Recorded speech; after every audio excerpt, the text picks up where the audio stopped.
ഇന്നാണ് പോകണ വേണ്ടി ഒന്ന് ചിന്തിക്കാൻ പോലും സമയം കിട്ടാതെ ട്രിപ്പായിരുന്നു. പെട്ടെന്നാണ് ഇവന്മാർ പറഞ്ഞത് ഗുരുവായൂർ പോകാമെന്ന്. പിന്നെ ഒന്നും നോക്കിയില്ല, കയ്യിലൊരു 500 റുപ്യയും ഒരു മുണ്ടും ഷർട്ടും എടുത്ത് ഇറങ്ങി.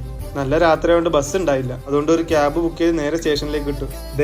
ലൊക്കേഷൻ മാറിയോണ്ട് നമ്മുടെ ക്യാബ് വേറെ എങ്ങോട്ടേക്കാ പോയതാന്ന് നിങ്ങിപ്പോ കണ്ടത്. പിന്നെ തിരിച്ചു വിളിച്ച് ആ ചേട്ടൻ നമ്മളെ സ്റ്റേഷനിൽ എത്തിച്ച്. അപ്പൊ തന്നെ അടുത്ത കണ്ട ഹോട്ടലിൽ കയറി ഒരു നെയ് റോസ്റ്റും കഴിച്ച് സ്റ്റേഷനിൽ കയറി ടിക്കറ്റും എടുത്ത് 11:30 നമ്മുടെ ട്രെയിൻ. ട്രെയിൻകാത്ത് നിന്നപ്പോ പാളത്തിലൂടെ ഉണ്ടായ ഒരുത്തന്റെ സർക്കസ് ആണ് ഈ കാണുന്നത്. ആള് കൂളായിട്ടാണ് കേട്ടോ നടക്കുന്നത്. രാത്രി 2:30 ആയപ്പോ തന്നെ ഞങ്ങൾ ഗുരുവായൂരെത്തി. ഇതുവരെ പോവാത്തോണ്ട് മാപ്പ് വിട്ട് നേരെ കിഴക്കേനട എത്തി. അപ്പോഴേക്കും തന്നെ ആൾക്കാരുടെ തിരക്കായിരുന്നു അവിടെ.